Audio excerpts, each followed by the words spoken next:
बिस्मिल्लाहिर्रहमानिर्रहीम। अस्सलाम वालेकुम दोस्तों, क्या हाल चाल है। मैं हूं कैसन दीम और आप देख रहे हैं अपना पसंदीदा YouTube channel smart Korean. Channel पर न्यू है, चैनल को सब्सक्राइब करने के साथ बेल आइकन को लाजमी प्रेस करें ताकि आने वाली हर वीडियो की नोटिफिकेशन टाइम टू टाइम आप लोग की नोटिफिकेशन पर शो होती रहे।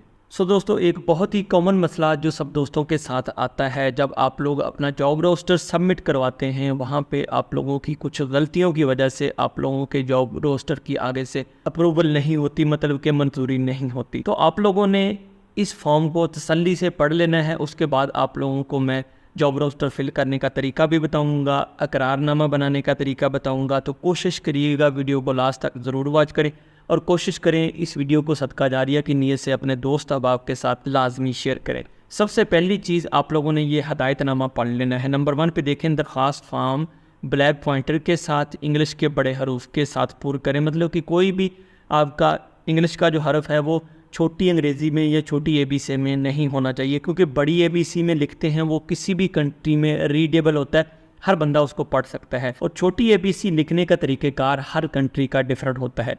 और खाना से बाहर मत लिखें, कोई भी लफ्ज़ आप लोगों का डब्बे से बाहर नहीं जाना चाहिए। नाम पासपोर्ट के मुताबिक लिखें, जो पासपोर्ट पे लिखा हुआ सेम टू सेम आप लोगों ने उसी तरह से लिखना है, लेकिन लिखना बड़े इंग्लिश वाले हरूफ में ही है। जो भी चीज़ लिखनी है उसी में ही लिखनी है आपने।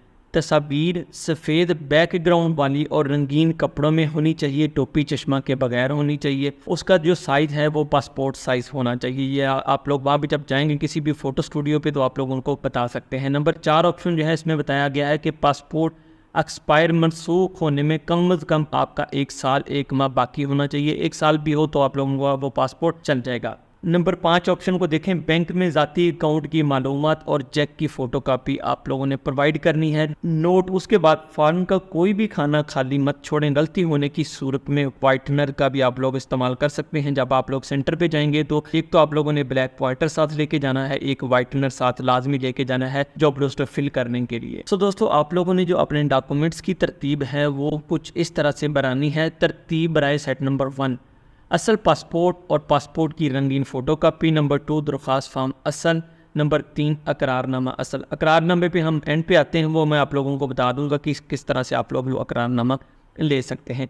मेडिकल और हेल्थ सर्टिफिकेट असल वो आप लोगों के पास होना चाहिए, उसकी फ़ोटोकॉपी भी करवा लें। शनाख्ती कार्ड की ब्लैक एंड वाइट फ़ोटोकॉपी है। KLT टिकट की ब्लैक एंड वाइट फ़ोटोकॉपी है। आपने 2-2 3-3 कॉपियाँ हर डॉक्यूमेंट की करवा लेनी है। बैंक चेक की ब्लैक एंड वाइट फ़ोटोकॉपी 2 इसकी करवा लें, असल भी साथ ले लें और कॉपी भी साथ ले लें। सो दोस्तों, तरतीब रहे सेट नंबर 2 पासपोर्ट की ब्लैक एंड वाइट फ़ोटोकॉपी। मैं इसलिए आप लोगों को बार बार रिपीट कर रहा हूँ कि हर डॉक्यूमेंट की 2-2 3-3 फ़ोटोकॉपियाँ आप लोग लाजमी करवा के रखें। दरख्वास्त फॉर्म की black and white photocopy, medical and health certificate की ब्लैक एंड वाइट फ़ोटोकॉपी, ये आप लोगों ने सारी कॉपीज़ अपने पास करवा के रख लेनी है जिस तरह आप लोगों ने जॉब रोस्टर सबमिट करने इस्लामाबाद जाना है। सो दोस्तों, अब आ जाते हैं असल मुद्दे की तरफ। जॉब एप्लीकेशन फॉर्म आप लोगों ने किस तरह से फिल करना है। जो जो स्टेप मैं आप लोगों को बताऊं, आप लोगों ने वो A to Z बिल्कुल एक्यूरेट वही फॉलो करने हैं। कि ये नहीं कि आप लोगों ने जो मैं कह रहा हूँ उसके अकॉर्डिंग आप कोई डिफरेंट चीज़ करते हैं तो आप लोगों को फिर उसका खमियाजा भुगतना पड़ेगा। वो इस सूरत में भुगतना पड़ेगा कि जब आप लोगों के डॉक्यूमेंट कोरियर चले जाते हैं तो वहाँ पे फिर आप लोगों की मंजूरी के जो चांसेस हैं वो कम हो जाते हैं, कुछ भी चीज़ मिस होने की वजह से। तो हर चीज़ आप लोगों ने तसल्ली से फिल करनी है। आप लोग कोशिश करें इस पेज को लेके किसी ऐसे बंदे के पास चल जाएँ या फ़ोटोकॉपियर वाले के पास चले जाएँ या किसी टाइपराइटर के पास चले जाएँ, उससे ये पेज 100-200 रुपये में फ़िल करवा सकते हैं। इंतहाई ज़रूरी है ये आप लोगों का पेज अच्छे तरीके से फ़िल करना। और कोशिश करें वाइट बैकग्राउंड वाली आप लोगों ने पासपोर्ट साइज़ 8 से 10 तस्वीरें बनवा के रख लेनी है। नंबर 1 कॉलम में देखें, KLT नंबर यहाँ पे आप लोगों ने अपना मेंशन कर देना है, साथ में आप लोगों ने अपना TNIC नंबर यहाँ पे मेंशन कर देना है। और इस साइड पे राइट साइड पे आप लोगों ने एक पासपोर्ट साइज़ वाइट बैकग्राउंड वाली फ़ोटो, एक तो स्टेपलर लगा दें उसको, दूसरा आप लोगों ने उसको कम स्टिक लाजमी लगानी है, मतलब कम या ग्लू वगैरह उस पर लाजमी लगा दें। तस्वीर जो है 6 महीने से पुरानी नहीं होनी चाहिए। 6 महीने पुरानी होगी तो वो आप लोगों की चल जाएगी। फेस आप लोगों का क्लियर होना चाहिए।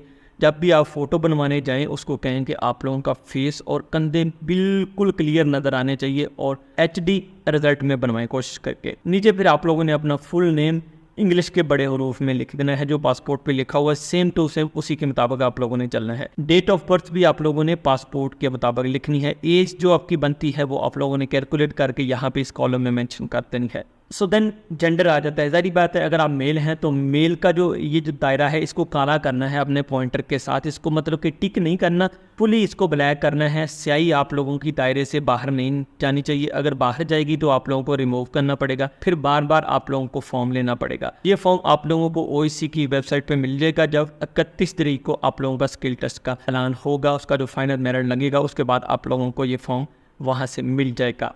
नीचे अगर आप फीमेल हैं तो फीमेल वाला गोल दायरा आप लोगों ने फिल कर देना है। उसके बाद जो आप लोगों का मैरिटल स्टेटस है, मतलब कि आप मैरिड हैं या डाइवोर्स्ड हैं या नेवर मैरिड हैं, जो भी आप लोगों का बनता है वही दायरा आप लोगों ने काला कर देना है। मतलब कोशिश करनी है बीच में से कुछ डॉट स्पॉट वाइड नजर नहीं आने चाहिए, काला पूरा करना है आप लोगों ने ब्लैक पॉइंटर के साथ। इस चीज़ का आप लोगों ने खास ख्याल रखना है। उसके बाद आ जाता है आप लोगों का पासपोर्ट नंबर। पासपोर्ट पे जिस तरह से लिखा हुआ same to same as it is आप लोगों ने इस जगह पे लिख देना है। उसके बाद पासपोर्ट की इशू डेट, जिस डेट को आप लोगों को वो इशू हुआ था, वो आप लोगों ने इस ब्लॉक में लिख देनी है। कोशिश करनी है आप लोगों का कोई डिजिट डब्बे से बाहर नहीं जाना चाहिए।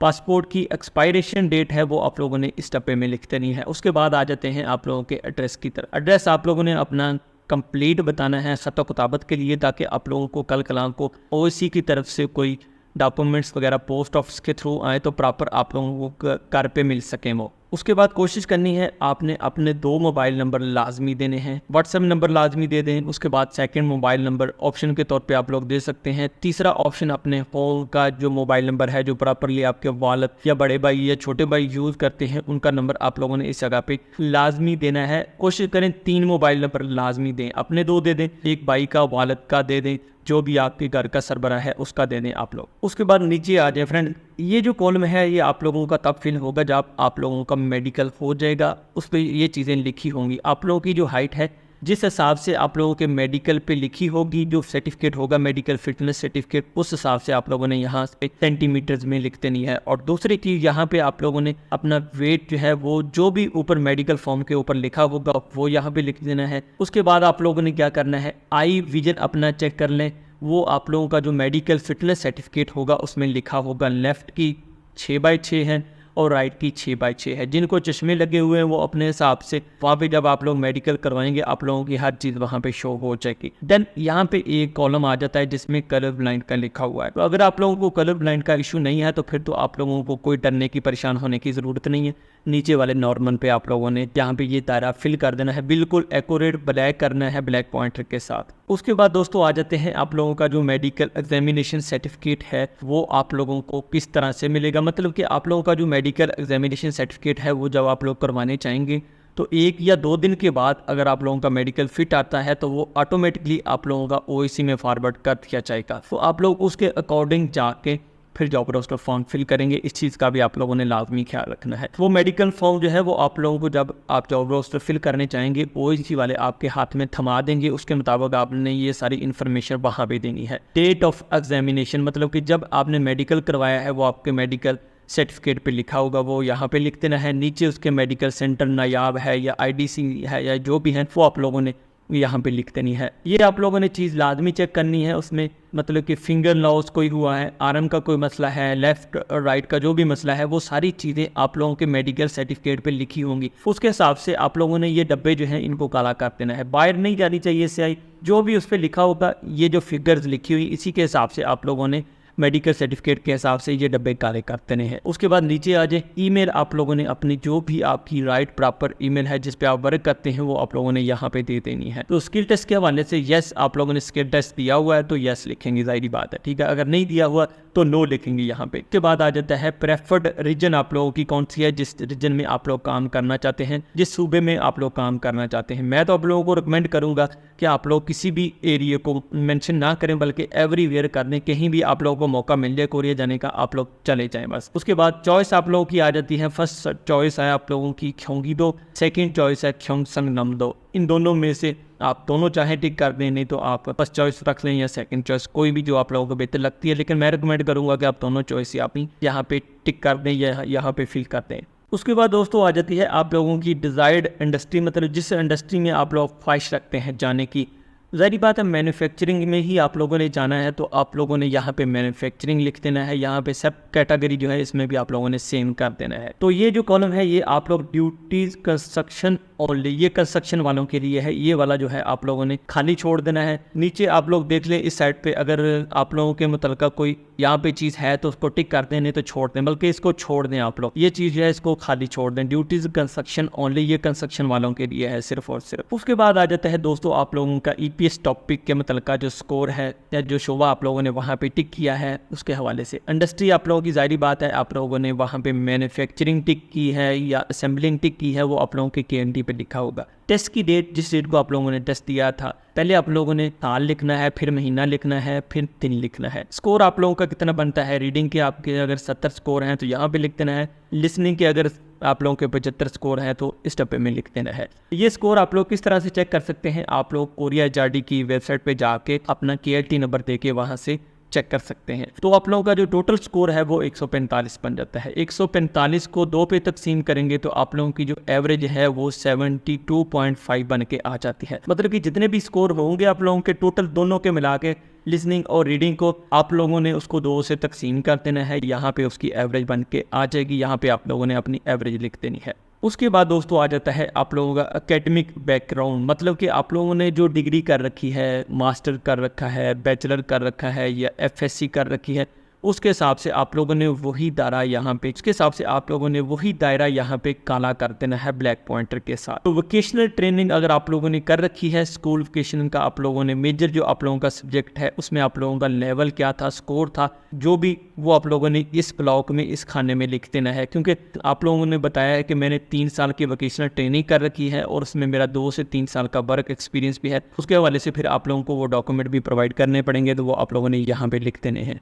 मेजर उसमें आप लोगों का क्या था, इलेक्ट्रिकल था, मैन्युफैक्चरिंग था या वेल्डिंग था, जो भी था वो आप लोगों ने यहाँ पे टिक कर देना है। अगर नहीं है तो फिर इन दोनों को आप लोगों ने टिक कर दें, ज़रूरत नहीं है इसको टेंशन लेने की। नीचे यहाँ पे आ जाए अपनी लैंग्वेज प्रोफिशिएंसी आप लोग चेक कर सकते हैं। उसको आप लोगों ने जो भी कोरियन लैंग्वेज की आपकी प्रोफिशिएंसी बनती है, एक्सीलेंट है, फेयर है या पुअर है, वो दायरा आप लोगों ने काला कर देना है। अपने हिसाब से असेस कर लें आप लोग खुद ही, आप लोगों को आइडिया हो जाएगा। इंग्लिश की जो आप लोगों की प्रोफिशिएंसी है वो आप लोगों की एक्सीलेंट है, फेयर है या पुअर है, तो यहाँ पे काला कर देना है दायरा। इसमें परेशानी वाली कोई बात नहीं है। अगर आपकी ना भी कोई प्रोफिशिएंसी इतनी अच्छी हो तो टेंशन लेने की ज़रूरत नहीं है। कोशिश करें कोरियन वाले को बेहतर में रखें, बाकियों की खैर है। अदर लैंग्वेज आप लोगों को कोई आती है तो वो आप लोग एक्सीलेंट, फेयर या पुअर कर सकते हैं, नहीं तो उसको नील करके छोड़ दें, टेंशन लेने वाली कोई बात नहीं है। नीचे आ जाए लाइसेंस वाले कॉलम में, यहाँ पे लिखा हो 1 2 3, यहाँ पे तीनों कॉलम को आप लोग नील कर दें। या अगर आप लोगों का कोई लाइसेंस वगैरह बना हुआ है किसी किस्म का, या आप लोगों का HTV या LTV लाइसेंस बना हुआ है, तो वो यहाँ पे आप लोग मेंशन कर सकते हैं। ड्राइविंग लाइसेंस लिख दें, LTV लिख दें, HTV लिख दें, वो उस हिसाब से आप लोग यहाँ पे मेंशन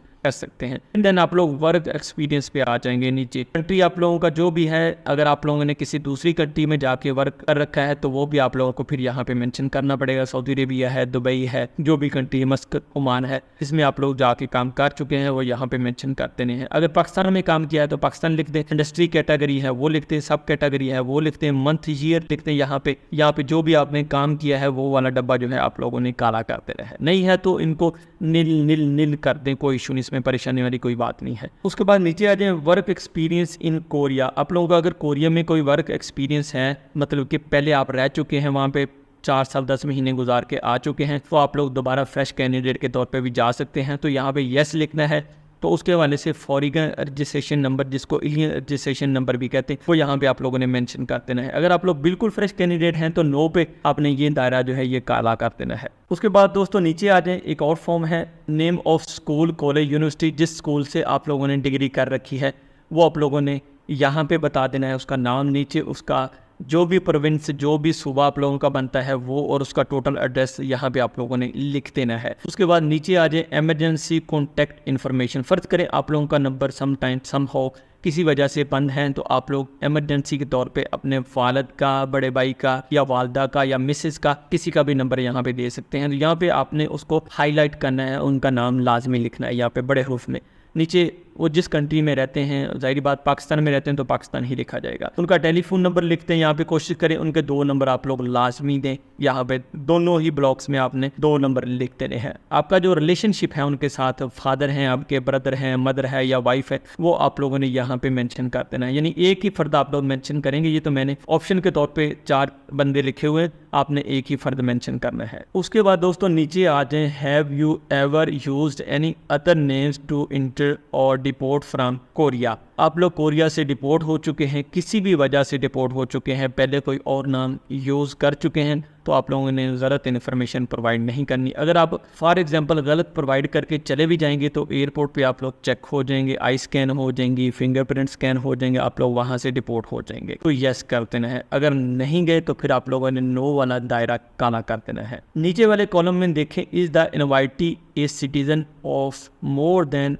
1 कंट्री। अगर आप लोगों के पास किसी और कंट्री की सिटीजनशिप है तो फिर आप लोगों ने यस पे टिक करना है, उसकी डिटेल प्रोवाइड कर देनी है, यहाँ पे डिटेल दे देनी है। अगर नहीं है तो फिर ज़रूरत नहीं है, नो वाला दायरा काला करते हैं। उसके बाद नीचे जो ब्लॉक है बड़ा सा, does the invitee have any other valid passport. अगर आप लोगों के पास कोई अदर वैलिड पासपोर्ट है मतलब कि पाकिस्तान में रहते हुए, तो आप लोगों ने क्या करना है, किसी और कंट्री का भी हो सकता है, ये भी चीज़ यहाँ पे लाजमी मेंशन करनी है। अगर नहीं है तो नो कर दें, अगर है तो यस कर दें। अगर यस किया है तो फिर आप लोगों को डिटेल प्रोवाइड करनी पड़ेगी, मतलब कि पासपोर्ट नंबर देना पड़ेगा, कंट्री ऑफ पासपोर्ट बताना पड़ेगा, डेट ऑफ एक्सपायरी बतानी पड़ेगी आप लोग। तो ये सारी चीज़ें आप लोगों के पास अगर नहीं है, नो करके नील नील नील कर दें, कहाँ पे भी नील नील सबको नील कर दें, टेंशन लेने की कोई ज़रूरत नहीं है। उसके बाद नीचे आ जाए, has the invitee travel to Korea in the last 5 years. पिछले 5 सालों में अगर आप विजिट वीज़े पे या किसी और बिजनेस वीज़े पे कोरिया जा चुके हैं तो आप लोगों ने यहाँ पे वो डिटेल बतानी। अगर नहीं जा चुके तो नो वाला